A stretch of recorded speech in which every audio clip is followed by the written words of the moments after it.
37 Disney Street, which isn't far from you, 3 Disney fans have watched a film which they will now review. Hello friends and welcome to 37 Disney Street. I haven't written down what I'm going to say today because it's kind of Christmas and we're not reviewing a show, and we're going to go through things a bit retrospectively and go back over all of the eras, all our favourite bits and all sorts of interesting stuff. And I'm not at all padding for time to make sure that I talk the whole way through this intro bit because we don't have other things to say at the moment. I'm Chris Fletcher. I'm feeling nostalgic and looking back on 2 beautiful, fruitful years of podcasting. I'm Lucy Rain. Hello friends, I'm Hugh Rain. You didn't have to. You know why? Because the music was about to crescendo. And Yeah, that's when we got quiet. And you went on too long. Yeah, you did. Yeah, and all professional like as well. I was riffing and I you was were just, gonna say, and I'm trying to decipher my awful list of scores. But I didn't get to. I just had to go into the name. Oh. So that's why. Oh. Isn't this... I knew it'd be my fault. Isn't it funny, guys? This is the second week in a row that we're recording a classics podcast.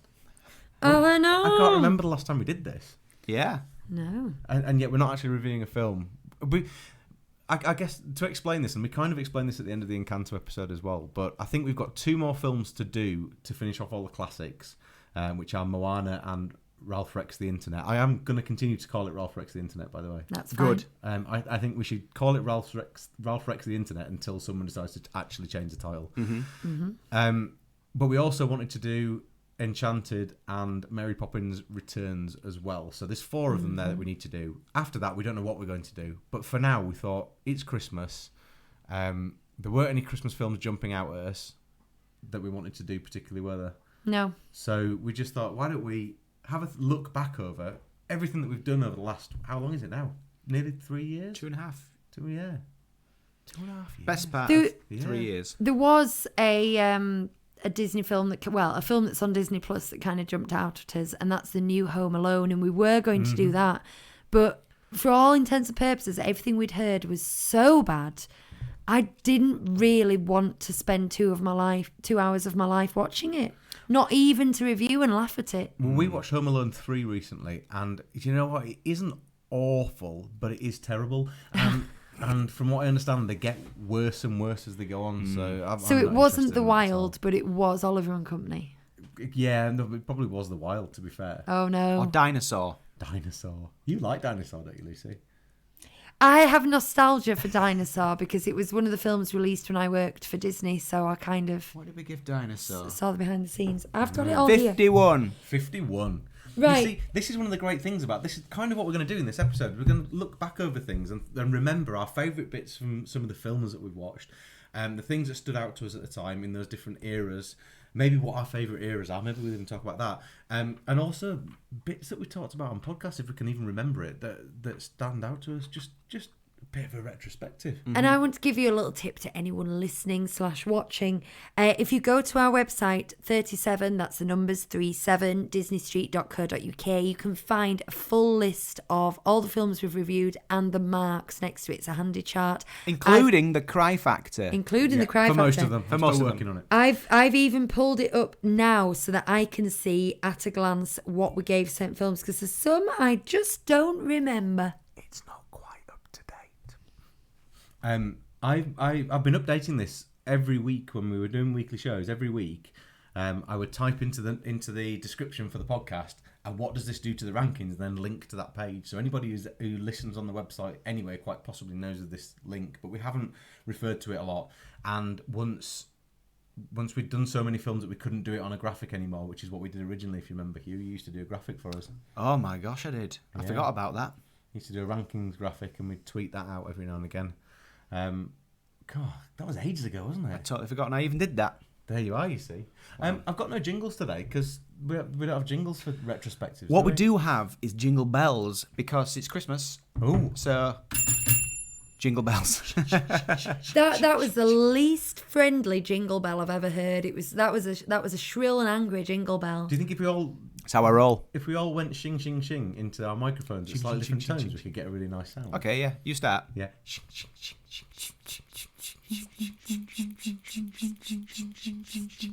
The problem is we can't talk over the top of it while we're doing that. No. We'll dub some over later. Yeah, maybe. So where do you want to start then? Should we start at the very beginning? Snow White, baby. Yeah. Seems like an age ago, doesn't it? Yeah. A golden age ago. Do you know, the good thing about that episode is, well, the bad thing is, we recorded it and the sound didn't capture. So by the time we did it for our first episode, we were already practiced. Yeah. We were, yeah. And it was quite a good, flowing chat. Like now I can't speak, but if we recorded this again, I'd be much more verbose. We used to record on the Mac, didn't we? And the cable had to be plugged in because the battery stopped working on it. So if the plug came out at any point, it died, and it was out of memory as well. And I think that was the problem that day. It started recording, and we didn't realise it had run out of memory, and it didn't tell me that it had run out of memory, so I didn't stop it. Very occasionally, there'd be a moment where we'd talk for about 25 minutes, and then you go, guys, it's not been recording. We had to not record shows though a couple of times because we used to do 2 a night, didn't we? Yeah, we did. Yeah, we used to do 2 a night. We'd meet on a Tuesday and a Thursday if we could. Tuesday and a Thursday. We did on a number of occasions. Yeah, we hadn't got to a regular rhythm for a good sort of 6 months. So it was really like we do Sundays now, when we were available. So and I worked on Wednesdays, Thursdays, and Fridays. So some weeks it'd be Tuesday, and then one week we'd miss, and then we'd do a Tuesday and a Thursday one week, and then some weeks we'd put a Sunday in. And we were really just doing it when we could for a long time. It was a lot of work though, wasn't it? Because we decided we knew we wanted to do it. We knew we had to come up with a name. We started. I think when did we record Snow White? In it was like January, February. time or something. It was Christmas when we decided we wanted to do it. But we decided that we wanted to release the films, and we knew we were going to go and watch the live action Dumbo, and we wanted Dumbo episode to be released the same week or around the same time so that we could talk about them both. So we backlogged all those films, didn't we? We got them all ready with the release date in mind to start in June or whenever it was, and we just put loads of effort in because we all do musical theatre, and there was a show, wasn't there? I can't remember what it was. So this is 2019. Yeah. There was a show. Was it Music Man? Was it me doing Music Man? No, I think was it 2018 then? Because 2019 I did Pal Joey. Oh, So maybe it must have been that. 2018. Yeah. No, well, whichever. No, I think you're right. I think it must have been Pal Joey. But we knew that we were going to be rehearsals and things, and it was going to be harder for us to get together and do things. So we kept trying to work around and get as much up front as we could do. And we were about 5 or 6 weeks ahead of ourselves for a long time. And then this was because we knew May, June, July would be difficult. And then the difficult times struck, and there was that awful feeling. Times. Well, there was that awful feeling when you're like, guys, we've only got one left in the can, we're going to have to record another load of episodes. And now we're 5 weeks behind. Yeah. There was also a real problem that we couldn't remember what we talked about the week before because it was actually 8 weeks before or whatever, and it felt like things weren't relevant, and listeners were starting to tweet us and things, and we weren't able to respond effectively. So bringing it to a show where we did it and put it out in the same week became a much better way of managing it, I think. And also, when we decided we were doing Sunday nights and we were sticking to Sunday nights, everything just became easier anyway. We all started to get our rhythm. Obviously, we're doing the Disneyland Paris show at the same time. I knew when to do my news. I knew when to do my research. Because researching different films at different times for different days of the week can be really hard to fit around your schedule. And yeah, we got a bit of a flow going, didn't we? You wrote a script for Snow White, didn't you? I did. That didn't work. And this is what you need. This is what I feel about Snow White. I haven't listened to it. I don't want to. It's really good. I like it anyway. We didn't have a clue what we were doing at the time. None of us really. It's a miracle it managed. Well, it didn't get out the first time, did it? But we managed to get it out. And I feel now we're so comfortable with each other, knowing when to talk, when to be quiet. Well, I sometimes struggle with that, but we know how to discuss things, and I think we would do a better job now. That's my one kind of regret. Well, we do. I think we do. I gave the first ever full marks in Snow White. I give it 30. I gave it 10 across the board. It got 30 from me, which is like, I'm quite critical, and it's not like it almost felt like it seems like, is he going to do this for everything? But it's like Snow White's so special that it's like I had to give it top marks. We gave it 87 overall. And I think we both marked it down for music, didn't we? Because as much as there are iconic songs in there, that the warbly woman voice and stuff, the operaticness of it didn't quite Didn't quite wash with me. And I think visually stunning though. I marked it down for story as well. I I think definitely did. it's very hollow. Yeah. Bonnie gave it a 4. I can see here. She loved Even it though for it's a like, long you time. know, one of her favourite films, she's like, yeah, a 4. I watched it drunk. that's what I remember. I watched it, having had a few ports, and God, I used to make notes, so many notes about various different things, and I did all this research and stuff, and a lot of what I found was different to what you'd found, and I think we did find that quite a lot through the Golden Age and through the Silver Age and There's probably the so Bronze much- Age. We were I got into a groove of the stuff that you were coming and talking about, which was very much the corporate things and what was going on.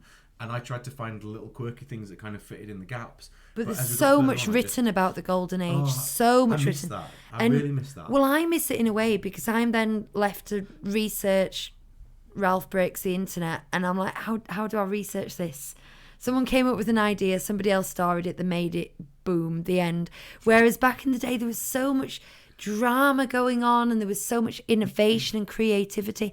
I'm not saying that every film in the 21st century can be like that, but it was such a joy to research films that were like that. Go on then, Golden Era. What are your highlights? Snow White, obviously. Obviously. So we've got Snow White, Pinocchio, Dumbo, Fantasia, Bambi. I think the big shock for me is Is that it? Is it those 5? Yeah, those 5, yeah. the film of those 5 that I had seen the least and thought would rank the lowest for me was Bambi. And it ended up 90. being the highest rank of the 5 and my personal favourite. That opening scene, the multiplane camera on that is just beautiful. My favourite bit about doing that episode was doing when the animals essentially become teens. And we had them going, hey, yo, Bambi, you want to go play some racquetball? Fun times. Yeah. Oh, and we introduced the the animator. called, what's he called? He's like, Gordon Jeffrey. Jeffrey. Jeffrey. Jeffrey the animator. Yes, sir. I've been animating all my life, but this takes a biscuit, sir. I was sad when he died. when did he retire? I think he gave up the ghost after like Black Cauldron, didn't he? He's like, it's enough of this. Yeah, Bambi did really, really well. I was very surprised by that.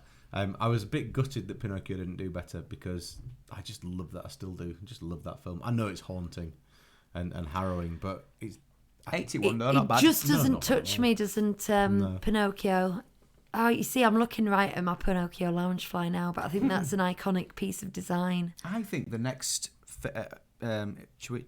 Can we Yeah, move on a yeah, little bit? yeah. Yeah, Yeah. I think the next phase is my favourite because it's I this completely agree with weird like war period. You got Sala dos Amigos, Three Caballeros, Make My Music.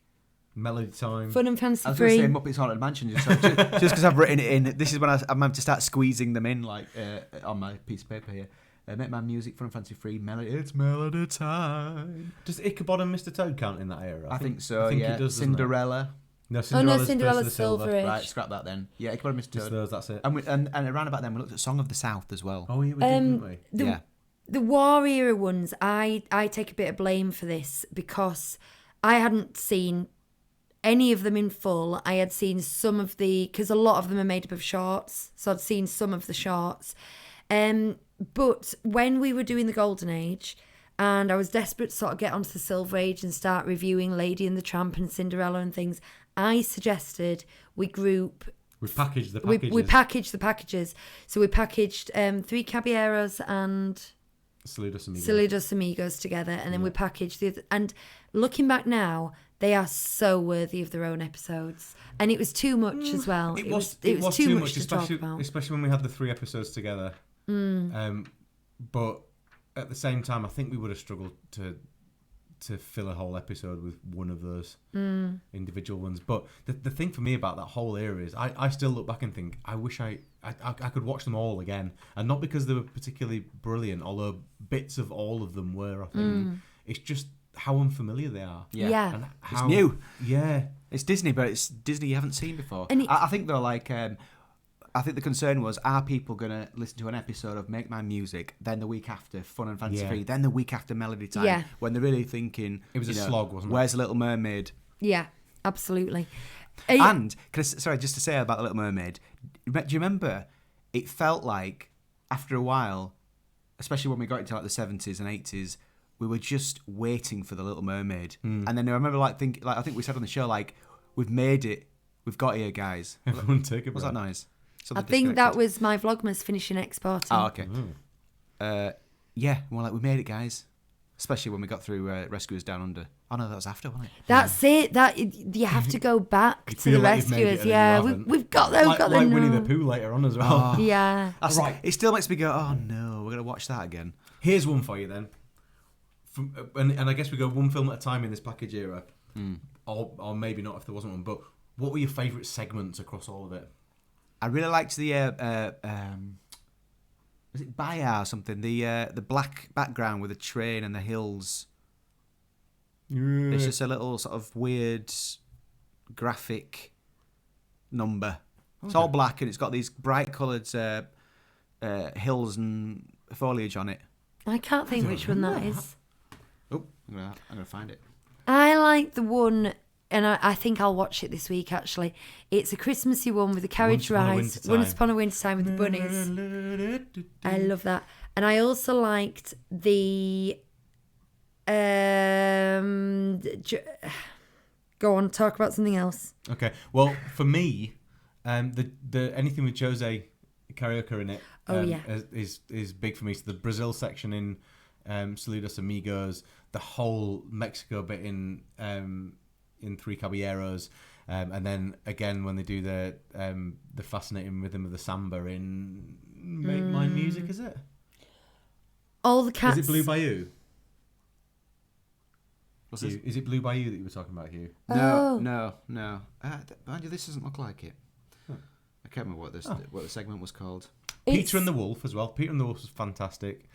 All the cats dance in or something like that. It was All the like cats joining. all the cats joining. Yeah, it's just that's like fantastic. line drawings of teenagers going to a disco. It's I think that's when It's hep. Yeah. It's so hep. it is. Yeah, I absolutely love that. But then the thing is, it's peppered with some god awful ones. Oh, that rotoscope thing. Oh, with the like man. silhouette ballet dancer Yeah, things. that's terrible.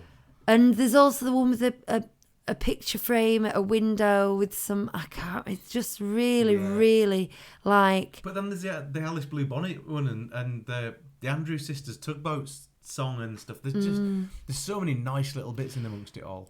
we've been discussing the IP overlays in Disney parks on our Disneyland Paris show just half an hour ago, and one of the hotels that we're staying in, hopefully in May, Saratoga Springs, has got a vague horse racing feel, and on the walls they've got Alice Bluebonnet and Johnny Fedora, That's right. the horses and wearing the hats, and it's so people say there's no IP in those rooms because they've never heard of it, and it's so kind of Much like Casey's subtle Corner, and isn't it? weird. That's Casey Yeah. with that. It is, yeah, because I was really surprised to hear about that. So you think, these are forgotten, unknown films. No, they're there. They're in the parks. People just don't recognise them. Yes, it is. Because I've always thought the look and feel of that was very much the same. Yes, And it I is. didn't know whether that was deliberate or whether it was something else. No, it's there. It's an Easter egg. I'm literally scanning through Saludos Amigos to see if it's in here. So if you, Saludos Amigos. So what was in Saludos Amigos? It's got the, what got the was- Donald bit. there was the jumbo jet yeah, it's got the thing. little plane. There's a lot of live action stuff. Pedro. There's the what's the sort of cowboy character called?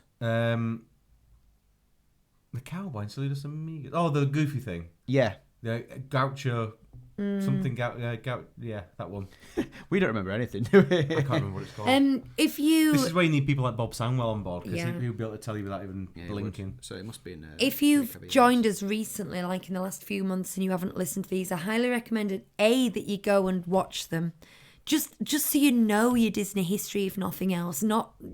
There's some ropey bits, there's some brilliant bits, but yeah, go back and listen to the podcast because it's us Disney fans discovering Disney, which I think is quite glorious. And there's more of that to come in the Dark Ages as well. Oh yeah. I'm forgetting the Pablo the Penguin. Oh yeah, Yeah. that's He's in brilliant. Three Caballeros, and that's one of the best Disney things ever. There's Right. there's the Flying Donkey. I'd forgotten about the Flying Donkey. Christmas What's his name week. again? We're gonna watch this.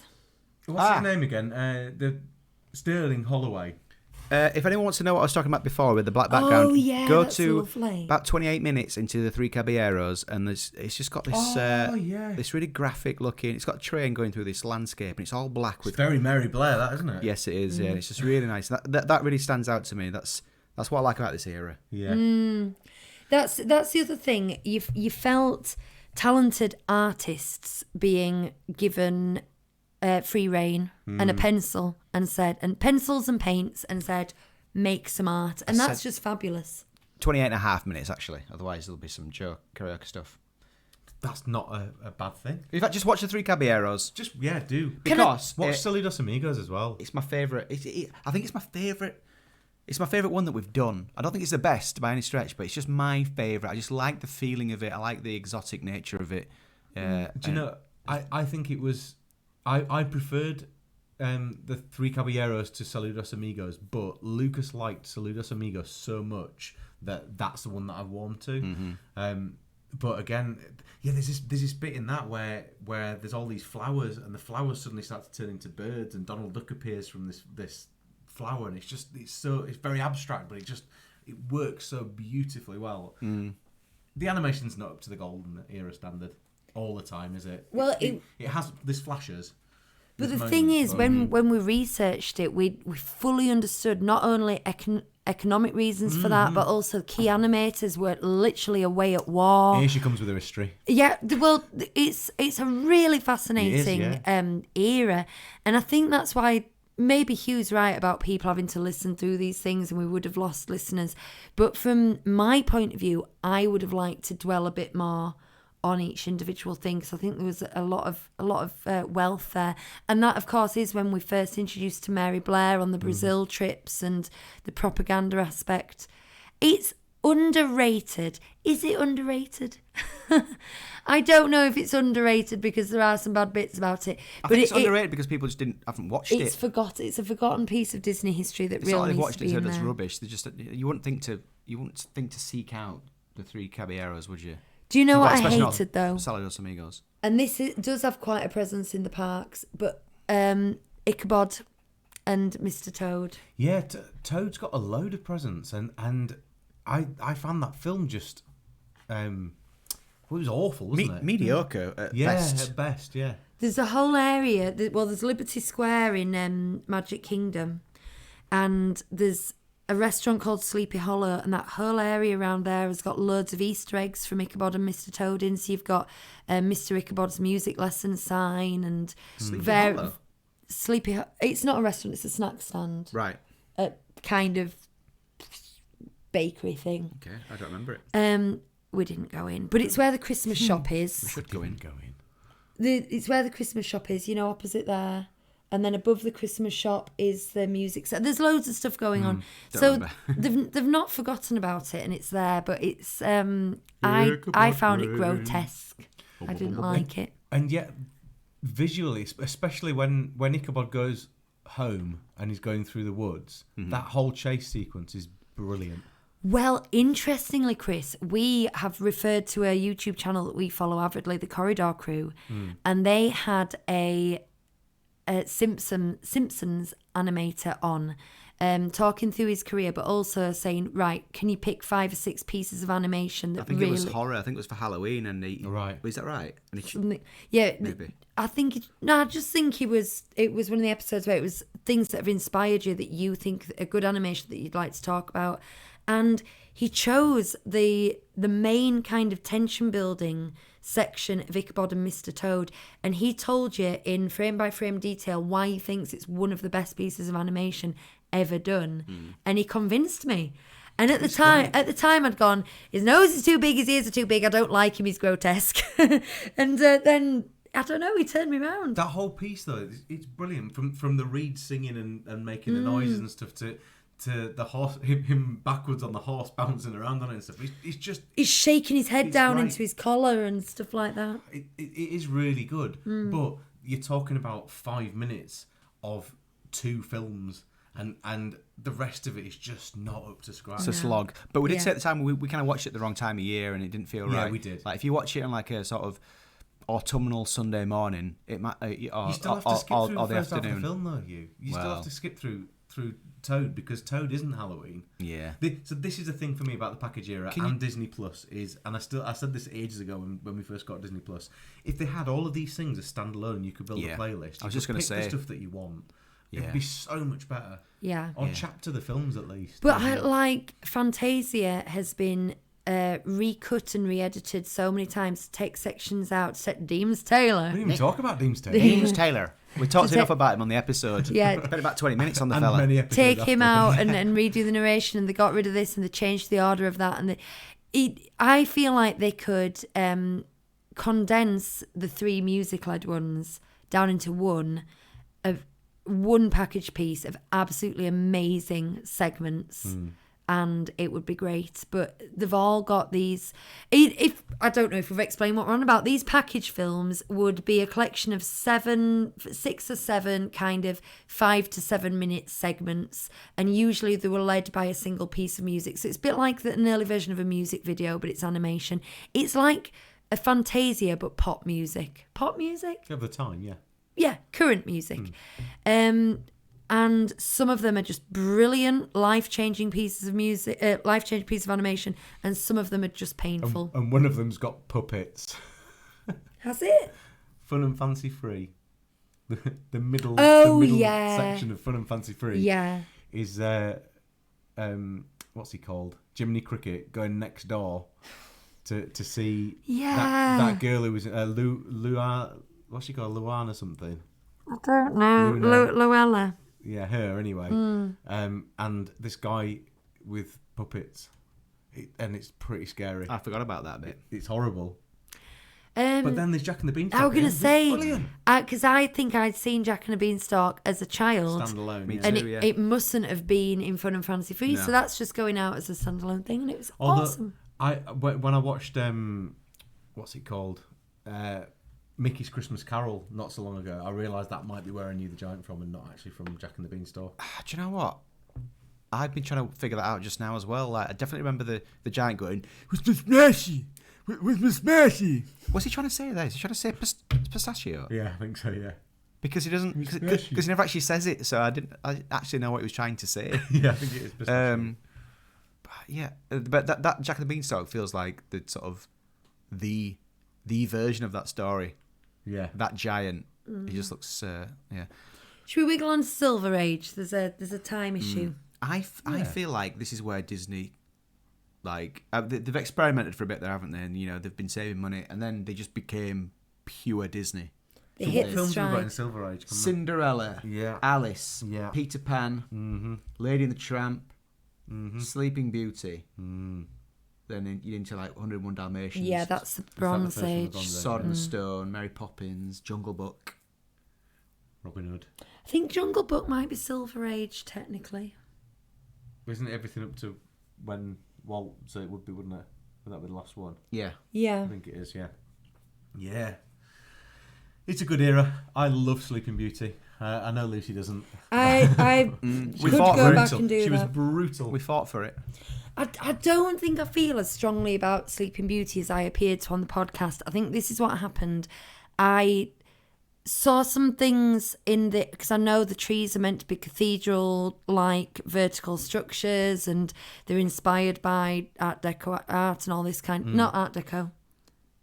Anyway, so I got all that, but I just said, but for me, I don't like it. I find it cold. And then you two argued back at me, and in true 21st century social media style, instead of just saying, "Oh, okay then," I said, "No, it is down. cold. I don't like it. I am doubling down." This is what happens sometimes is if you feel strongly and the other ones kind of get on your case about it, you go, well, if you're going to get my case about it, I'm going to give it 2 out of 10 then. Yeah, exactly. And No, like, we're always fair. We're always fair. I believe I found Aurora quite a hollow heroine and not a great Yeah, but- character and role model. 5 lines. Do you remember, Exactly. Do you remember how much I disliked Cinderella? Yeah. And I was going, she's an absolute airhead. Yeah. She's an idiot. Yeah. That bit where she walks into the ball and everyone's right in front of her and she's kind of at the edges going, oh, where am I? she's a moron. But it was Snow White. Snow White Mark II was Cinderella, wasn't it? And it wasn't a good version of Snow White. No. Yeah. But Thing it's is, loved by people. I did a full hour, by the way, before our podcast. I did a full hour's podcast with our friend Lacey because it's her favourite Disney film.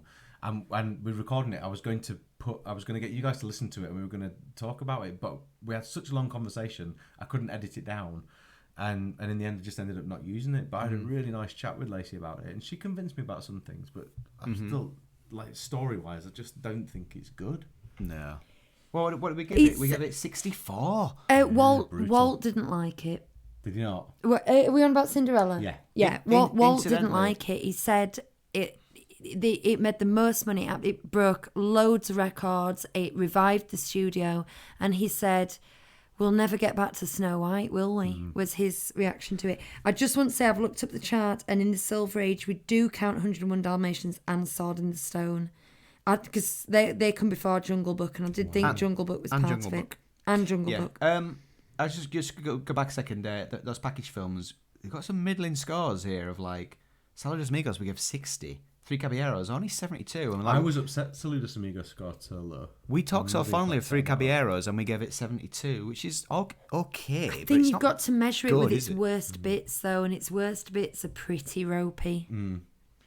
Anyway, so that's how we feel about the princess films, and we have to note, up to this point, there's been 30 years of Disney history, and there's only been 3 princess films. Mm. In fact, until Sleeping Beauty arrived, I don't think you could class princess films as a genre, because you'd only had 2 sort of 20 years apart. The next Renaissance, one's why they went nuts, wasn't it? the next one's Black Cauldron. Technically, yeah. But you've got Alice in Wonderland, Peter Pan, and Lady and the Tramp. Let's talk about those ones next. Now, I have a love-hate relationship with Alice in Wonderland because visually, it is Mary Blair all over it, Oh, which yeah, it's which I just- absolutely yeah, it is. love. But I just find the bittiness of it, I don't like nonsense. I wouldn't like the books. I don't like the poems, and I just find it very irritating. What score did we give it? Alice 79, Because it has to score high for animation. and it was And it had to score high for music because what was it? The most songs of any of the Disney films. Yeah. by And it a still long way. does. And it is. But they're very So bland. memorable. You will remember pretty much all of the songs from that. And just think about the parks. You go around the parks and you go into that Curious Labyrinth, and you come out exactly. All right, I'll take your point. We're not here to relitigate and this. it's lovely on. and short as well. Oh yeah. Yeah. It's like an hour and 10 minutes or something, isn't it?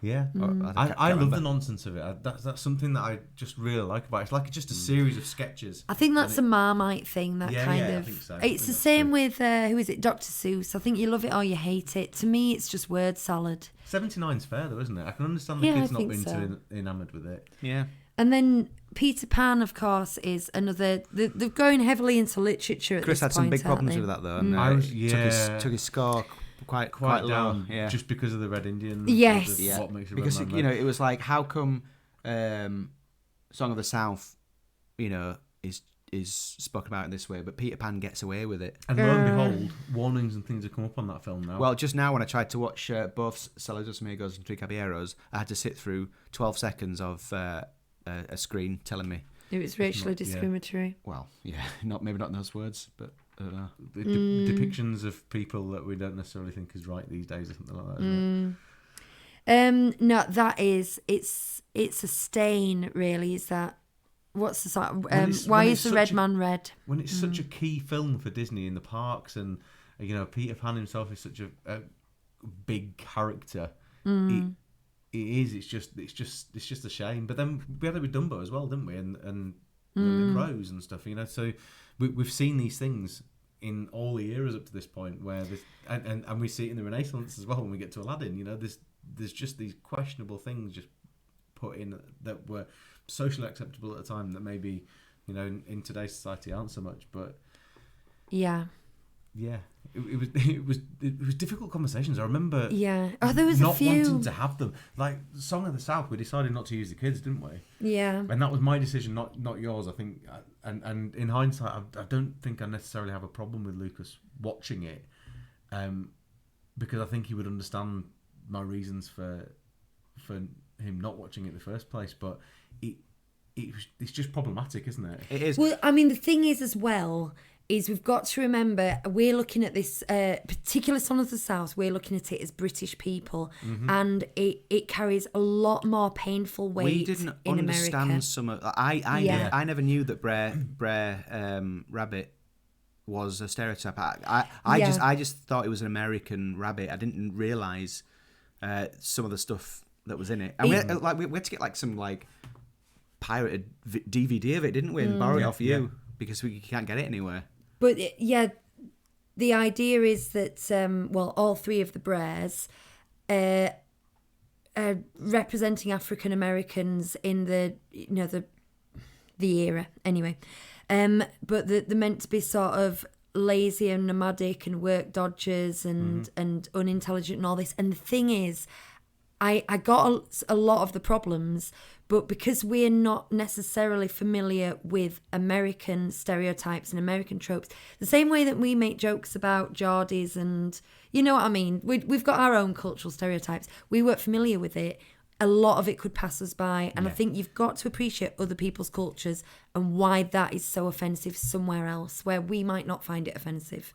But I think when we did Song of the South, I know we're jumping backwards, but when we did Song of the South, I was very punishing of the story as a result of that, because I said it was almost I was making a stand, wasn't it? It was kind of we need to recognise that this isn't acceptable. Isn't acceptable, and so I think I gave the story a 2 in the end, from memory. I think I scored it very low. I just because honestly and truthfully, I didn't know where else to put it, because in all honesty, and we've talked about this many times. The animation was absolutely stunning. Oh, it was beautiful. The animation was stunning. Best I'd seen up until that point, and I still think it's incredible. And the music was brilliant. A lot of the songs were great as well. So it was very difficult to. It's a really, problems aside, on the face value, it's a really lovely film. But the problems are deep in the current under the water, and as we know, if you swim in still looking water with an undercurrent, you're going to get swept away. So as I understand and I stand by it being a banned film, but Susie made up the other she did, score for that. Why we didn't use the kids. What did Susie give it out of interest? 7. There you are. There you go. You see. You gave it a 1, Chris. The 1. story. I was trying to find it. I found it now. You gave it a 1. Back to Peter Pan, though. The other problem with Peter Pan for me is that Peter Pan himself is a horrible character. He is. I find him unappealing. Yeah, really unappealing. He is. Which isn't necessarily Disney's fault. So we've got Lady and the Tramp. I love Disney dogs. 78. The people and their dogs that look like, that's what will always stick with me from that's 101 Dalmatians. That'll always stick with me is that scene at the beginning with the owners and their dogs walking past. That was the highlight of that film for me. I mean, we've got 2 dog films in this era, and to me, as a dog lover, I'm not a dog owner at the moment, but I grew up with dogs, so a dog lover. These are animated by real dog lovers, people who not only understand the anatomy in a kind of Bambi way, but who really appreciate the character of unique character of dogs and family dogs. And I love them both for that reason. I don't think they're both the best films, but for me, it's the character animation that just carries them both. Yeah, I don't think they were bad films. Are we starting to Xerox at 101 Dalmatians as well? Yeah. Yeah. Xerox era. Yeah, that was the first one, wasn't it? Yeah. Yeah. I love that the next era is called the Dark Age. The Bronze Age. The Bronze Age next. I've skipped ahead. You've skipped, yeah. So we got Bronze Age is the Aristocats. Robin Hood. Winnie we the haven't Pooh. talked about Jungle Book briefly, because this was one of the few things I owned, like properly owned on VHS as a kid, and to me it's the Disney classic. The opening of that film, the title sequence at the I love that beginning music. is just brilliant. And I love it when I hear that in Disneyland Paris. Oh yeah. Colonel Hathis. And it's kind of subtle and I Like, it enjoyed just that creeps more into you. because I said at the time I was so familiar with it, just seeing it but not really watching it. But so, you've been you see it everywhere. So I was like, oh, here we go. And I was like, actually, no, it's really good. Mm. The way Bagheera moves through trees, just some of the little bits of animation in that film are just fantastic. What I love as well is whenever Colonel Hattie comes on, Lucas and Ollie both start marching around on all fours. Yeah. It's really funny. We give it 89. Yeah, quite right. It was great. Yeah. It is great. It's a great film. Really good film. So your Bronze Age is in the 70s now. So you've got Aristocats, Robin Hood, The Many Adventures of Winnie the Pooh, and then the Rescuers. It's a bit of a funny age, this. How does the Rescuers get in there? I feel like you could put Robin Hood and Aristocats down in the Silver Age, and then the Rescuers Get rid of Winnie the Pooh. and Winnie the Pooh in the Dark Age. Get rid of Winnie the Pooh because Winnie the Pooh Arthur feels- was made in the 60s anyway. Yeah, all it's a thrown package together. film, isn't It's it? effectively a package It's film. 3 films. The that Bronze were- Age isn't really a thing, is it? No. Not You really. basically got 2 films that could just sit quite happily in the Silver Age. Yeah, but I think they've moved Aristocats into there so that it's not. Well, we've done it with dogs, so let's do it with cats now because Yeah. that's exactly what it is. And the Rescuers belongs in the Dark Age. It's where it should be. Is the Bronze Age the worst age? Or is it actually Well, the Robin Dark Hood's Age? in there. It's for the me and Dark Lucy, Age. Robin Hood has. I love Robin Hood. Massive childhood memories. The Dark Age is the darkest of dark ages. When I you look prefer at the it. Dark Age. So, Me Bronze too. Age, Aristocats, Robin Hood, Many Adventures of Winnie the Pooh, and Rescuers, compared to the Dark Age, which is just tell that towards me again. You got Fox and Hound, Yes. Black Cauldron, Yes. Which nearly ruined the studio. Basil the Great Mouse Detective, Which- and Oliver and Company. and Oliver and Company, which is the second lowest on our chart. But Black Cauldron I like. Basil's okay. I hated Fox Black and Cauldron. Hounds. Fox and Hound got the first ever 5 teardrops. Yeah. It It's really a real caught me off tearjerker. guard. That last bit where you can hear the voices, it floored me. I tell you what else, for anybody at all who isn't sure about watching the Black Cauldron, or for anybody who's watched it once, Don't watch and he it. still isn't sure about it, it grows. The more you watch it, the better it If you're a becomes. child of the 80s in particular as well, there's something just about that aesthetic, and it's fantasy About her based. fringe. It's got a nightmare feel about it. You know, Yeah, the kids show, yeah, and that the intro to Nightmare. I bet we said that at the time. Tim Burton doing concept art, flexing his muscles. No, It's I hate fun. it. I'd happily watch that again. I wouldn't. I haven't though. When I'm out, watch And that the when I'm music's by out. the same guy that did the Ghostbusters score, so it's got a weird eerie quality It's to it. great, Really, is that? That's that's something really that's nostalgic. really grown on me Yeah. over time. I will quite happily, if I'm stuck for something to watch, I quite happily put that on these days, because the soundtrack's really, really good. Because the backgrounds, the back to watercolor backgrounds like they had in the Golden Age, we haven't seen for 2 whole ages there. And yes, it's not perfect, not by any stretch of the imagination, but they are trying to move forward. It's a bunch of young people trying to do something different, and they made good strides in the Fox and the Hound, I think, and they were more independent and more on their own. Everything had gone to hell, hadn't it, Lucy? Yeah, so you basically you ousted the old guard during Fox and Hound, I think, and then the new generation took over for Black Cauldron, and then at some point at the end of this era we get Michael Eisner, and more importantly, really, Jeff Katzenberg coming down, Jeffy K. And It's really funny to me in this era that you can see, particularly in like Basil and bits of Black Cauldron as well, you can really see Don Bluth's style in there, which I know he left around that time, didn't he? But he did. spent so much time with these new kids and training them up, and they'd almost learnt his way of doing things, and that's what really comes across in this for me, especially someone who grew up watching Fievel, whatever it is, Fievel Goes West. An American Tale, Yeah. and the things that kind of followed that when he'd left the studios. In fact, Black Cauldron has a real look of the computer game that he did, doesn't it? What's that called? Dragon's Lair. Yeah, Dragon's Lair. Yeah. You know, we gave Aristocats 58. Winnie the Pooh, we gave 84. We enjoyed Well, it. Surprised us, do it's- you remember? We Yeah, were really, well, that's and just awesome. like the second one did as well. We were It's actually all quite stuff enjoying like I remember being really impressed with Winnie the Pooh, the way that they used the text in the books. You know, when they flooded and the text floated, or when they tipped and the text tipped.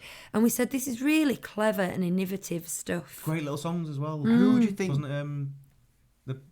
what the Sherman Brothers and did the music for. Who do you think gave Black Cauldron a 2 out of the 3 of us? Was it Lucy? Yeah. 53 we gave it. Yeah. I mean, we weren't surprised at the time. My love of this film has been from rewatches after that point in time. I still think I wouldn't score it much different.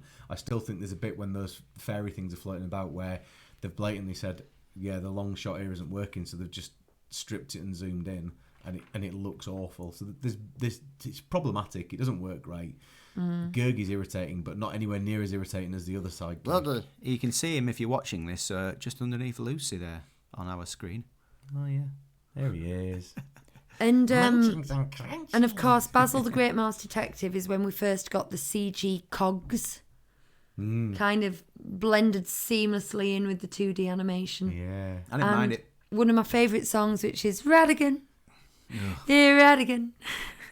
So I reached a point around here where I was starting to think, can I carry on doing this? Because as much as because at the time Black Cauldron was a slog, and I watched it 3 times for the podcast because Lucas and Ollie liked it, and Ollie ended up it was his go to film for ages. The Rescuers was so dark, really, really dark, and I loved it. I quite liked it visually. I remember you guys saying it just didn't appeal to you because of the way it looked. It completely turned you off. But grubby. I mean, the opening scene of child abuse. But from that, so you go through the Bronze Age. We had Aristocats, which I hated. Little bits of it I liked, but on the whole I hated. Robin Hood, which I love. Winnie the Pooh, which surprised me. Rescuers was terrible. The Fox and the Hound is a really good film, but it's still quite heavy. It's quite hard going. Mm-hmm. Then you got the Black Cauldron, into Basil the Great Mouse Detective, into Oliver and Company. It's all so dark, isn't it? It's the Dark Age, but it's all like city based, and Oliver Co is like you're down with the litter. I didn't think it could get any worse. Yeah, and yet there's an era to come which for me is far worse than either of those 2 eras. Well, this is going to become relevant in a minute. Relevant. Silver Age spans 17 years, and you've got 8 films. The Bronze Age is 7 years, you've got 4 films. The Dark Age is 7 years, and you've got 4 films. The Renaissance is 10 years, and you've got 10 films in it. And I find that interesting, and I'm just going to skip ahead. The experimental era was very experimental. Was 9 years, I forgot about the experimental era, because when you said there's something coming up that's worse, I was like, what could it be? Yeah. There's some hit and some missing. But you've got 9 years. You've got 11 films in 9 years, so they're really speeding up. And this is an Eisner thing. Eisner came in and said, right, we need to be churning out. It's not what we're working on at the moment. It's just get the quantity going. Forget about the quality. So they had multiple films going on, being made at the same time. They had multiple locations. They were doing the same film over split locations. If we remember, they had departments in Paris and Florida and all over the place. They had some things outsourced to Japan. Anyway, so things speed up. Not right at the beginning of the Renaissance, but that's on its way. But around about this time, we also did Who Framed Roger Rabbit. Yes, we did. So that lightened the mood a bit, didn't it? Oh, still love that film. We gave that 88. 88. What did Mary Poppins get? That was high, wasn't it? Oh, 91, 92. 92. So, finally, Hugh said this back when we were in the war era. We're just like, let's get to The Little Mermaid. We made it to The Little Mermaid. And I actually remember when I got onto My Memory Lifetime films, it started to feel a bit weird. And it's like, I remember that being released. It was like, oh. And then as you also said, we finished that episode by going, and next week we're going to do The Rescuers Down Under. No. What? And that was, what did we give that? I remember that being far worse than the actual Rescuers. Except for the eagle bit at the beginning. Yeah, the eagle was quite that interesting. knocked my socks off, and I was like, wow, this is better than I thought. And then it just didn't deliver from there on. We get the Rescuers. Had we swapped out John Candy for like Randy Quaid or something I can like that? find it on here. We get the Rescuers 59. Oh, Down Under 62. So we got better than the Rescuers. Yeah, it wasn't as dark, was it? True. Yeah, and the villain was good to look at. It was nice to look at, and it had its moments. Yeah, it did have have its moments. I suppose. 62. 62. And 2 teardrops. Interesting. Yeah, that's Um, not much, really, is it? No. And then you go Beauty and the Beast, Aladdin, Lion King, Pocahontas, also now problematic, Hunchback of Notre Dame, Hercules, Mulan, and Tarzan. Mulan did This incredibly well, didn't Is it? my era. Just because these are the films I know the best and I have watched them the most, not just in the last couple of years, but through my life. I have seen all these films more than 10 times. 91 we gave Mulan. 91. I remember being really shocked how well that It's did. brilliant. I love Yeah, Mulan. around I'd this never seen time. it before. It was brand new to me. So like Aladdin's like 90. Was it 90, I think? Was it really? Why is this one upside down?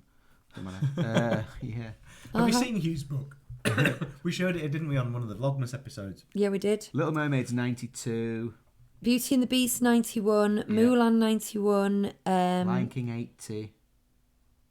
Tarzan 84. Pocahontas 69. Wow. Yeah, Pocahontas is music, but there's problems everywhere else, I think. The music's great. The music's, well, it's, iconic.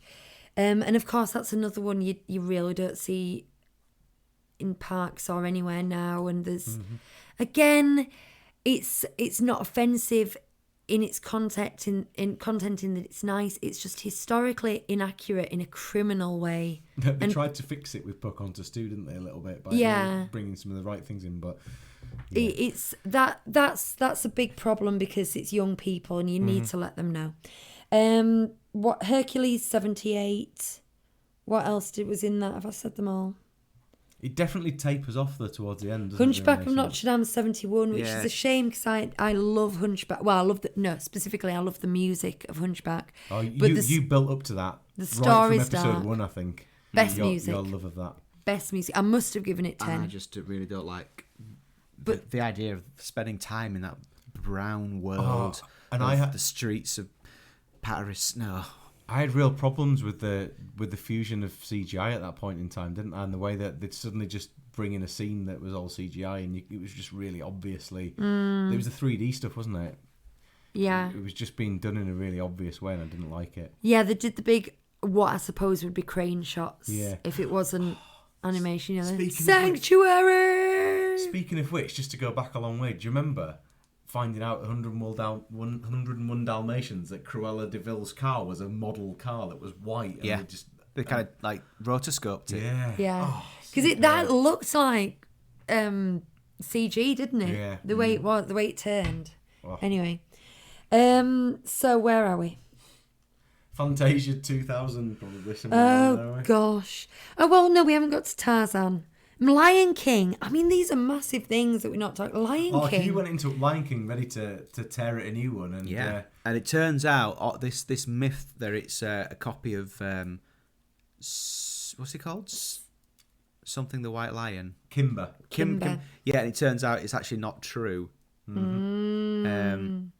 Yeah. So we put that aside, which was good actually. I think Alan Menken, That was the big story, that it wasn't what like the rip off you think it is. this could almost be called the Menken era, couldn't it? And yes, Howard Ashman, until we very, very sadly lost him too early.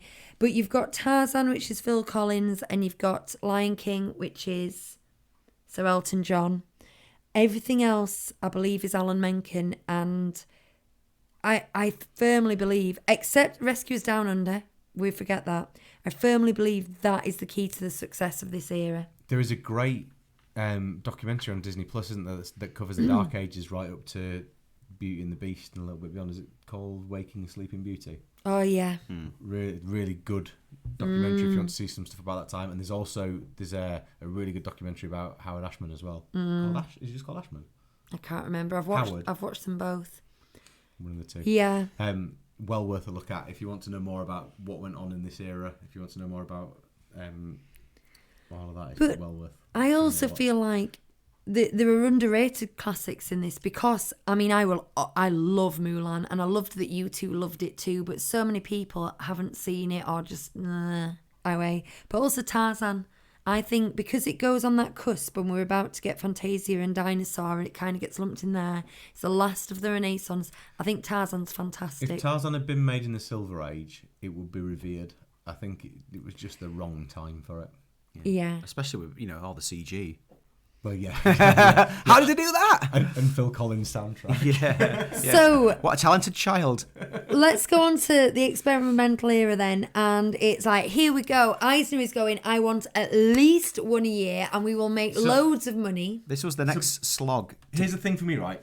I would like to do a quick. I know it won't be quick because of the pad of paper, but in order, what scores do we do this? Because this was up and down, wasn't it? Right, okay. Right, I can do this. And this was the next slog up until like we were desperate. all on there. We were desperate to get to Tangled, weren't we? Yeah. And we were just getting through Oh, these. when was Lilo awful and films. Stitch? When Yeah, was Lilo and Stitch? Lilo and Stitch is in there. Lilo and Stitch got 88. That was like a standalone thing. Oh, But that things I like also Treasure remember. Planet did better than we expected it to do, and Atlantis did better than I thought. It This would is as well. when 76. This is when I start mixing. them Home up. on the Range got 76 as Oh, it well. was good fun. Was Home on the Range? I love Emperor's New Groove. Why did it only get 74? Because it's stupid. Okay.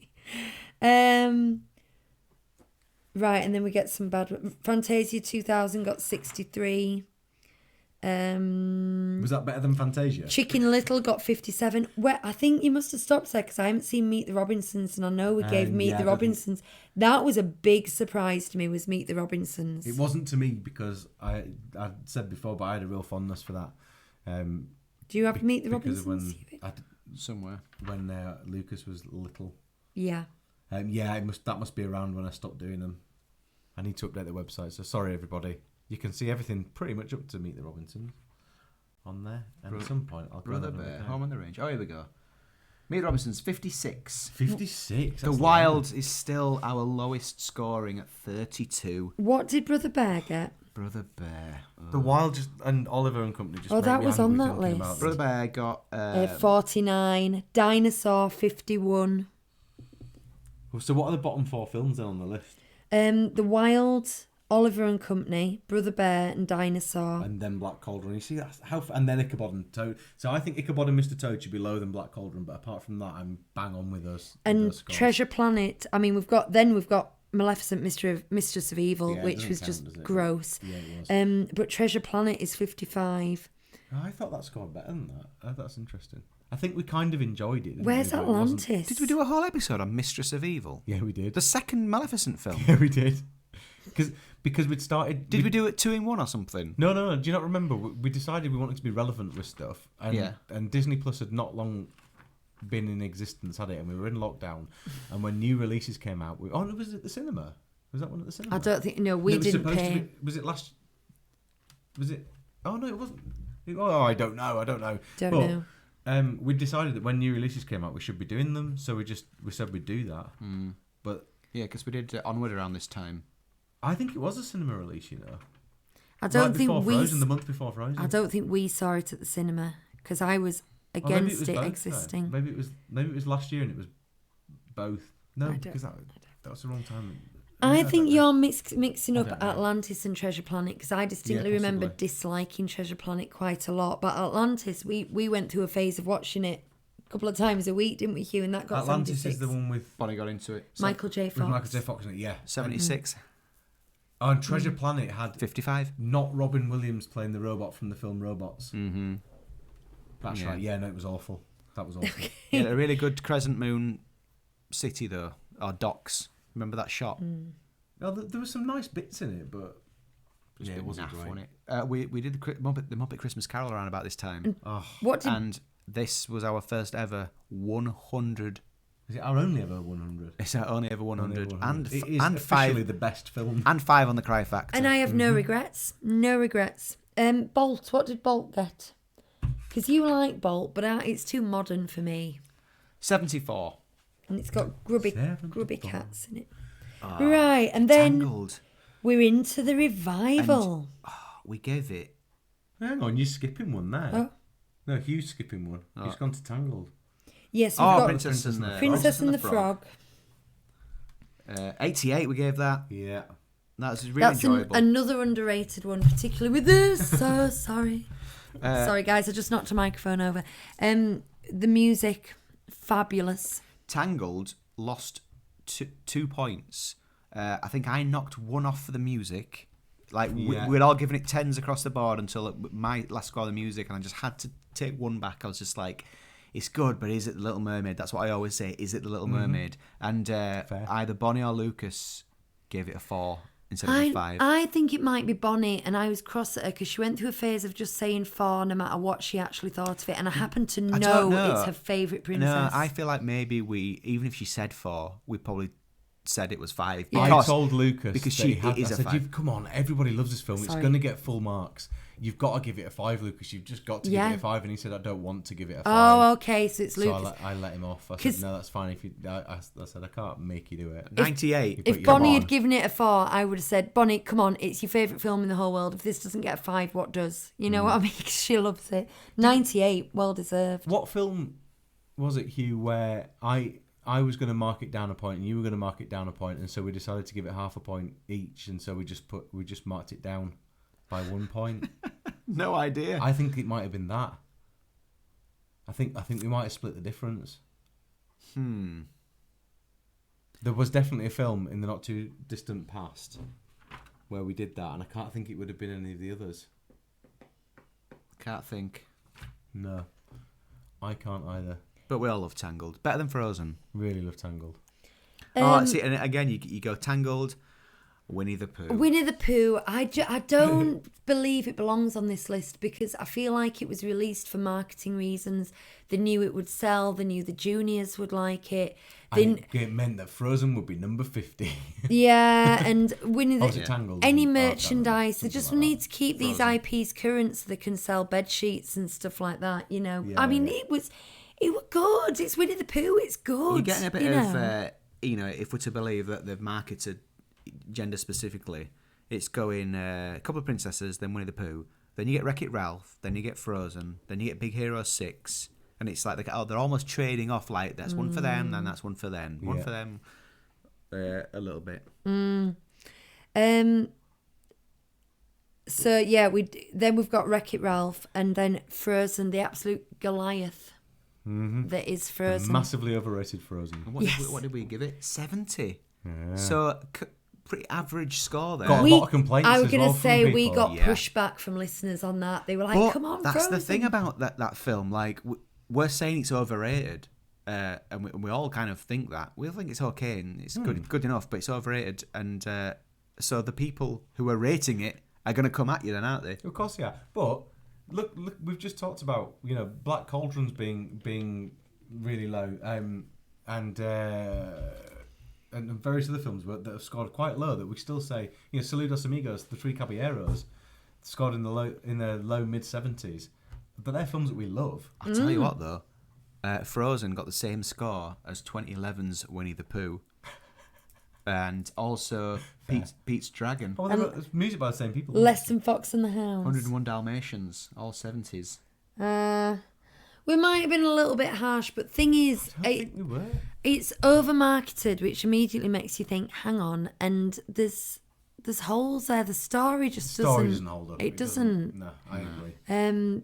It needed a couple of rewrites, and it We would have were been right. amazing. The You're music, absolutely we right. all gave the music an 8 on that one. Mm-hmm. So it's all that's a really good score. 8, 8, and 8. That's I don't know great, why I but- didn't give it more but than that. Some people are going to be like, "Oh, it's a 10. Oh, it's got to be a 10." But like complaints like I was saying, In Summer doesn't scan very well. It's very odd song. Doesn't flow properly. But people are so used to it that they're used to the problems in it, and they go, "Well, what's wrong with that? It's fine." But when you actually look at it, you think you could have so easily tweaked those words to make them flow better. And there's like he's stumbling over the lines almost to get them out. It's a bit silly. You bit of Shadow. The bit of Shadow bit in of shadow in the Love and Door. animation, which we had an argument with Susie about on Twitter, like way before we reviewed it. Yeah. Yeah. And then Big Hero 6. This feels like last week. It does. When did we do Big Hero 6? 4 weeks ago. Because Zootopia's after it, but like we But we mixed did it we the wrong mixed way them around. up. We did it the wrong So way we've around, only didn't just we? done Big Hero 6, and I do like that film. We gave Big Hero 6 81. It's interesting though that the Zootropolis, though, we gave 91. what's that? It must be Moana, isn't it? Or is the other one? We're looking at a thumbnand and we can't We recognise don't know what what the film film it is. is. There's a thumbnail for 2015 and beyond, and there's only 3 films there, which is interesting because there's more than 3 films there, and it doesn't look like a recognisable one. And what's that one next to it? What are these films? Are these? Is this? How old is this list? Are these proposed films? Is that the giant one? Oh, possibly. It's the giant one. Isn't right, it? okay. So it's everything past now. Oh, and is that like an early Moana? Could Yeah, be, it must could be. Right, Yeah. so we're looking at a list that's out of date. Yeah, but Well, the no, list that we it's- started off it's only up goes there. up to Wreck-It Ralph, so we've Yeah. been working on one that's out of date for quite a while anyway. So there you go. We've been through Encanto. all of that. We did Encanto last week. Which Bonnie's still insisting is her favourite film. There you go. We did Raya and Last Dragon last year as well, which It's poor. we did quite enjoy. I What did don't we I don't score think that? it's poor. I quite like it. I might watch it. Raya, 78. There you go. See, I think anything over 70 is still a good score. It is. See, sometimes people go, oh, you've scored that too low, and you go, well, 78's a good score. You know? When you're talking about a couple of points between different films, Yeah. and you're trying to differentiate, anything that's over 70 is good. And IMDb always settles at about 7.2, and I think if you get up into 7.8 on IMDb, you're in a good film area. We balance each other out very well. I think these scores hold up. All there's none of them that I really look at and go, really, we gave it that. No. I think the way we mark it and with the kids' input and everything, And we've really tried as well. I think these scores are exactly right. I think they are. This is the really tried as well definitive to keep scoring list. We've tried to keep our emotions out of it where we can. I know it hasn't always worked that way, but generally... Toy Story 4. Well, yeah. Oh, Actually, that wasn't emotions, it was Sleeping just bad. Beauty. Yeah. Sleeping Beauty as well. I'll But- take that one. But I also think that sometimes, quite often between us, we've adjusted our own points to kind of counterbalance that as well. Yeah, sometimes we have a score in mind and listening to the others, and I think it's fair. You go, oh, do you know what? I am going to knock it down one, or I'm going to give it one more than I was going to give it. Now that you've explained it, and that's how it You works. end up isn't in a it? heated conversation and someone saying, I'm going to give the animation for this a 2, and you were thinking, I'm going to give it a 7, and you Yeah. think, well, actually, no, I'm going to give it an 8 now. Yeah, there's Because actually, I think it is that the much number of better than times what you're saying. I've started adding up the scores, and I've slyly, as you two were talking, just without you knowing, I've just knocked my 8 down to a 7. You used Yeah. to tell me what scores I'd written down, didn't you, as well sometimes? I used to guess quite accurately. I thought, Yeah, quite pretty accurately accurate. what you were going to give it. I could tell, but we're a bit out of practice now. Well, I think as well, as there's been less to talk about in terms of the history and what's gone on with those films, there's generally been less to talk about. So we've had to focus on the subject matter and not on everything else around it. And that, for me, that's changed my interest in it to a certain extent as well. I think, I think I was very influenced in the Dark Age by knowing what an absolute show was going on backstage.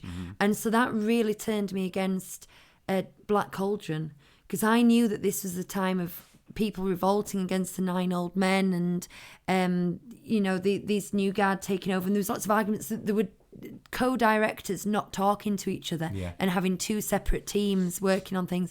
And I was so coloured by that, I couldn't accept it would be a good film because I just thought it's a mess.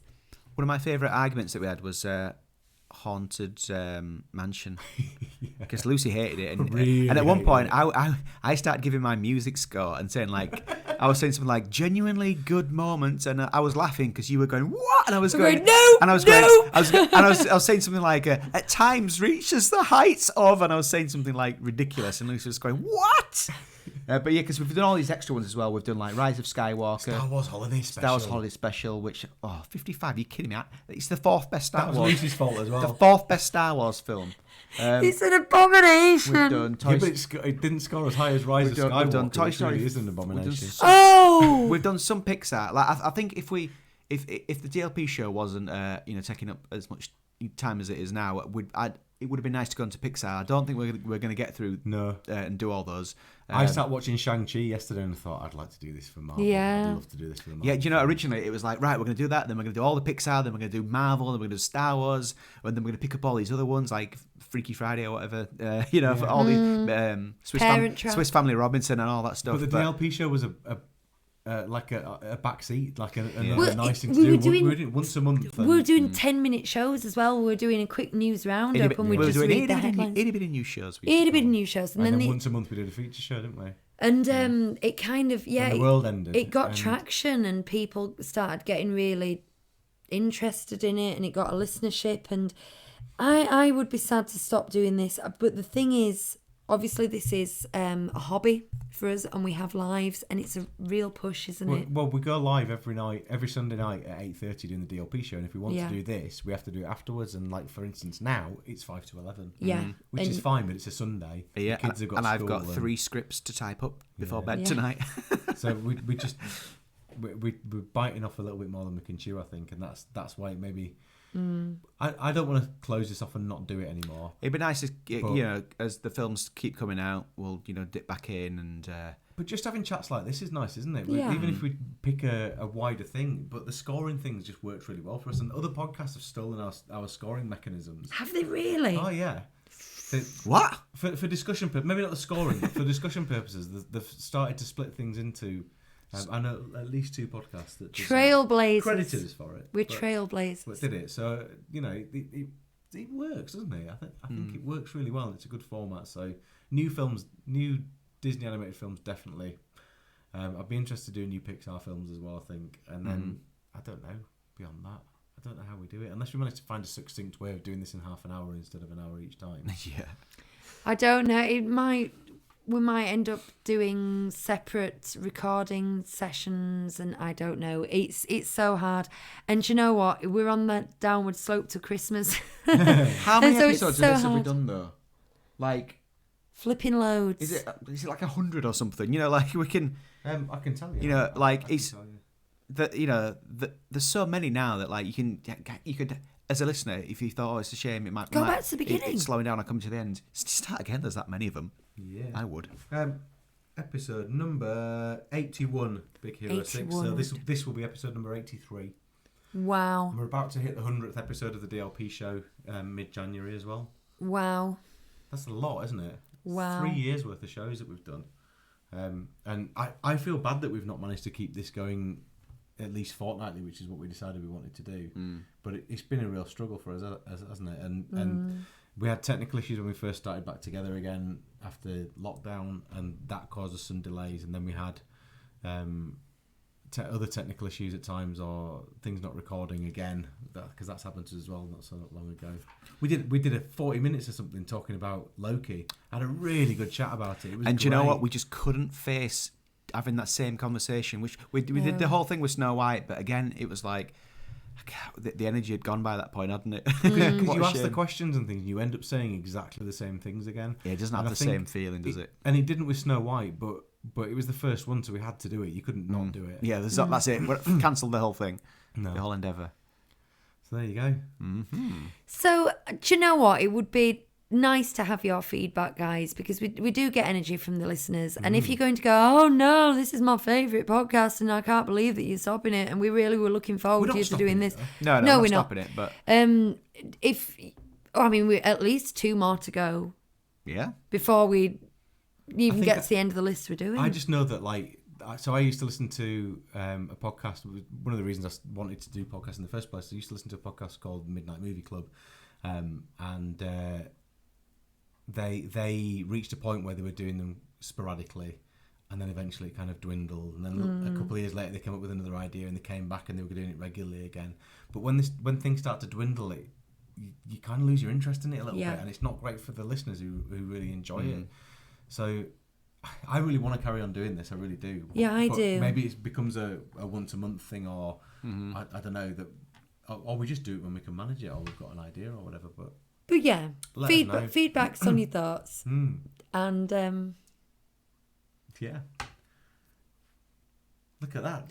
Shall Lucy's I- really secretly told me to wrap it up there. infinite. Yeah, even I just though we're being actually filmed. I've just realised I've got something to say. I don't know exactly when this is going out. This might be towards the end, but I am currently doing Vlogmas. Well, 20th of December, I think it'll go out. we are currently doing Vlogmas, which means we upload a new YouTube video every week. Every day. Sorry, every day from December the 1st to December the 24th. And they're really good and they're really fun, and we're getting some nice feedback. But we've also decided to do it for charity. We're raising money for Give Kids the World, which I won't go back into it. I've just explained it in detail on the Disneyland Paris show. But it's a facility in Orlando, Florida that allows terminally ill children to enjoy the magic of Disney. So if you want to check those out, it's on our YouTube channel. Yeah. There you go. So I guess all that remains to say is have a fantastic end to your year. I Yeah. hope that you don't end up in lockdowns and not able to see your families and stuff like last year. That would And be it's a rubbish. bit more jolly and happy. Yeah. And we will be back in the new year, and we will do those final 4 films, and we'll probably do other stuff as well. You know, we'll just Yeah. wait and see. But if you can't wait for us to get ourselves moving and do that, come and join us on the DLP show, because we have a lot of fun there as well, don't we? We do. With a live chat going on, it's live every week. Or just listen again. You can. Yeah, do listen Do again. I either. started listening again, and I actually either. really enjoyed it. Yeah. We are my favourite podcast. Yay! I should think so too. Go us. All right, so have a good end of the year, and we'll see you in January. Bye. Merry Christmas, pals!